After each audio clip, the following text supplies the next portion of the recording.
Frères et sœurs et amis bien-aimés dans le Seigneur, que la paix et la grâce de Dieu soient avec vous tous.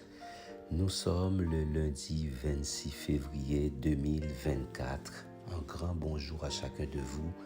Merci d'être avec nous pour entamer cette nouvelle semaine de prière et de méditation de la parole de Dieu.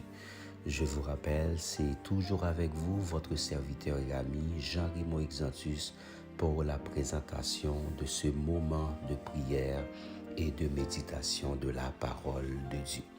Avant même d'entrer dans la méditation de la parole de Dieu, j'aimerais remercier tout un chacun pour votre soutien, ceux-là qui ont partagé nos vidéos dans les groupes de WhatsApp, les groupes de famille, les groupes chantants avec leurs collègues de travail, car ce message doit arriver le plus loin possible afin qu'eux aussi ils peuvent recevoir nos moments de prière et de méditation de la parole de Dieu.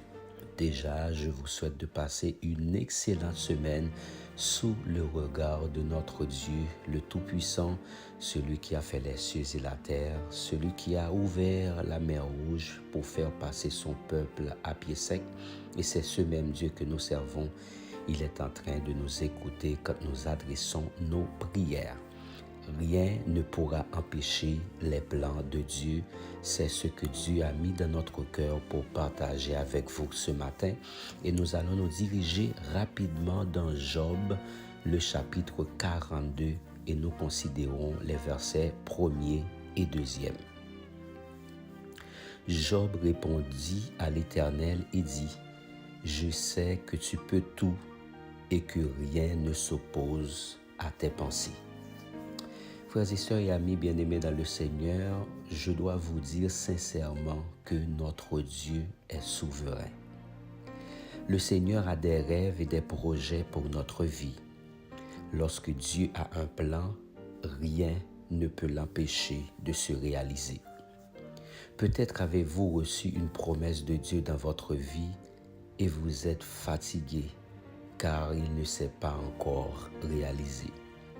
Mais j'aimerais vous dire ce matin que Dieu ne vous a pas oublié. Les promesses de Dieu peuvent ne pas se réaliser pour plusieurs raisons. Et aujourd'hui, nous allons évoquer deux de ces raisons pour lesquelles les promesses de Dieu peuvent ne pas se réaliser dans votre vie. Tout d'abord, parce que ce n'est pas encore le temps qu'il a établi pour les accomplir. Car toute promesse du Seigneur passe par l'épreuve du temps. Et sous l'inspiration divine, le sage Salomon va nous dire, il y a un temps pour chaque chose. Et deuxièmement, peut-être parce que nous avons quitté le chemin que Dieu a tracé pour nous, suivant une route contraire déterminée par nos propres convictions et suppositions. Frères et sœurs et amis, la marche d'Israël dans le désert devait durer 30 et quelques jours, car la distance à parcourir en marchant était de quelques centaines de kilomètres. Mais en raison de la désobéissance et des murmures, elle a duré 40 ans. Peut-être avez-vous fait des choses incorrectes, ou peut-être vous êtes associé à des personnes qui vous ont éloigné de la présence de Dieu, ou peut-être encore les péchés que vous avez commis étaient si graves qu'ils ont empêché la réalisation des promesses de Dieu dans votre vie. Je veux vous dire que pour que le dessein de Dieu s'accomplisse dans votre vie, vous devez reconnaître vos erreurs. Il est nécessaire de faire marche arrière, de vous repentir, de demander pardon à Dieu pour vos péchés et de déclarer au Seigneur que vous voulez revenir sur le bon chemin afin que ses promesses se réalisent dans votre vie. Demandez pardon d'avoir dévié du chemin initial que Dieu a défini pour vous. Dites-lui, Seigneur, aujourd'hui je décide de retourner sur le chemin, de reprendre le plan initial du Seigneur pour toutes les erreurs que j'ai commises, Père, pour tout ce que j'ai fait qui m'a éloigné de toi. Pardonne-moi et accorde-moi une nouvelle chance. Permets-moi de recommencer. Si vous avez besoin encore d'une nouvelle direction dans votre vie, Dieu étend en ce moment ses bras d'amour et de miséricorde et vous rappelle que vous êtes son fils ou sa fille. Prions le Seigneur. Saint, Saint, Saint l'Éternel des armées, toute la terre est pleine de sa gloire. Éternel, notre Dieu, notre Père en Jésus-Christ, nous nous tenons devant toi, conscients de ta grandeur et de ta toute puissance.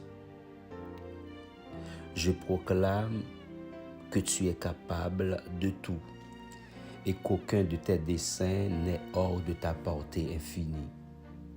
Dans cette humilité, Seigneur, je viens te présenter les pensées, les questions et les incertitudes de nos frères et sœurs de moments de prière et de méditation de la parole de Dieu. Seigneur, il y a des moments où nos paroles ont pu refléter une compréhension limitée de tes pensées. Nous reconnaissons que parfois nous parlons sans saisir pleinement l'étendue de ta sagesse. Nous te prions de nous accorder la grâce de comprendre davantage, de creuser plus profondément dans la richesse de tes conseils divins. Éternel notre Dieu, notre Père, je veux déposer devant ton autel toutes les inquiétudes, tous les doutes et les interrogations. Que ton Saint-Esprit nous éclaire dans sa sagesse, guide nos pensées et renforce notre foi. Accorde-nous, Seigneur, la paix dans l'acceptation de ton plan, même lorsque la compréhension nous fait défaut. Je remets notre Dieu, notre Père, entre tes mains, confiant que tu es au-dessus de tout et que tes promesses demeurent inébranlables. Je place tous les membres de moments de prière et de méditation de la parole de Dieu entre tes mains bienveillantes, en confiance que tu accompliras tes promesses dans leur vie. Je prie au nom de Jésus, lui qui vit et qui règne dans toute la gloire au siècle des siècles. Amen et Amen. Voilà, frères et sœurs et amis, votre moment de prière et de méditation pour aujourd'hui. N'oubliez pas de partager ce message avec vos amis. Surtout, abonnez-vous à cette chaîne si vous ne l'avez pas encore fait. Laissez vos likes et commentaires. Et chaque vendredi, donc, nous intercédons en votre faveur. Laissez votre nom ou le nom des membres de votre famille afin que nous puissions intercéder pour vous et pour eux au cours du cri du vendredi. Excellente semaine à tous, que Dieu vous bénisse.